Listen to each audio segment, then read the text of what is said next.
Сәлем достар, бүгін сіздермен шпинатный торттың рецептімен бөлісетін боламын.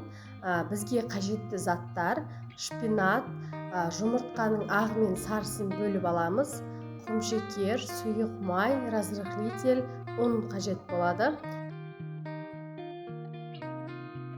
Ең алдымен белогымызды құрғақ ыдысқа құйып алып, оның үстіне жұмыртқамызды қосып араластырамыз.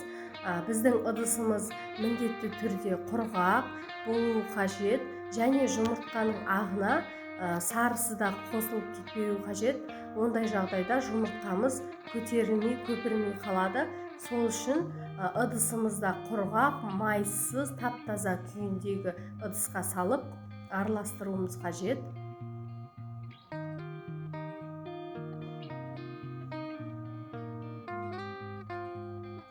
Осындай қою болып шыққанша араластырамыз, өз формасын ұстап тұратындай болғанша. Енді шпинатымызды блендердің көмегімен езіп аламыз. Жапырақтарын жақсылап жуып, тазартып алып, шпинаттарымызды осылай салып шығамыз.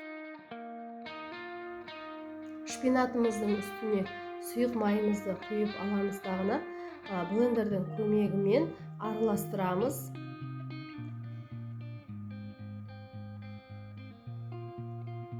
Барлығы біркелкі болып араласқанша осылай араластырып аламыз. Бізде осындай сұйық масса пайда болады. Енді жұмыртқамыздың сарысына шпинатымызды қосып араластырамыз.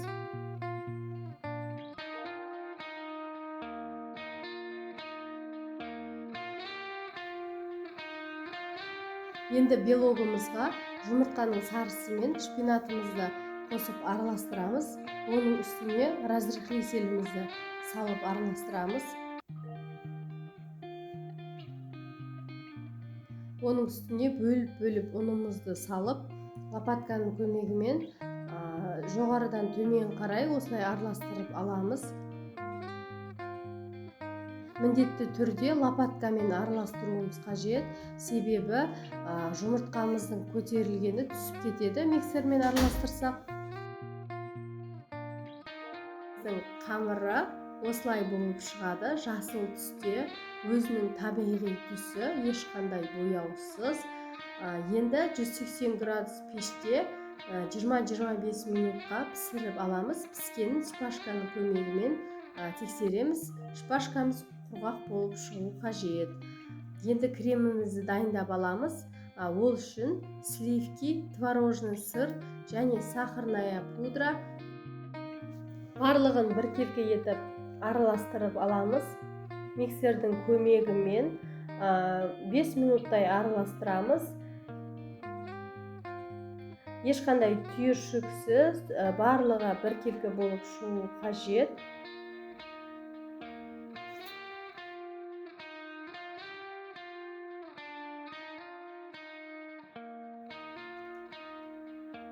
Креміміз дайын. Енді бисквиттеріміздің арасына жағып шығамыз. Бисквиттеріміз де пісіп шықты. Осындай жұмсақ, өте нәзік бисквит болып шығады. Маған осындай тік-төртбұрышты форма қажет болғандықтан осылай пісірдім. Сіздер өз қалауларыңыз бойынша қалаған формаларыңызда пісірсеңіздер болады. Дөңгелекше етіп пісірсеңіздер де болады. Барлық бисквиттерімізді 4 бөлікке бөліп алып, арасына малина немесе клубникаларды бөліп салсаңыздар да болады. Немесе малиновый, клубничный конфи салсаңыздар да болады. Мен малиновый джеммен жасап шықтым, арасына осылай салып шықтым.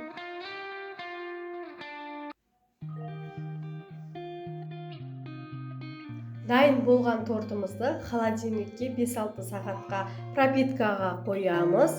Міндетті түрде жасап көріңіздер. Бисквиті өте жұмсақ, нәзік торт болып шығады, өте дәмді.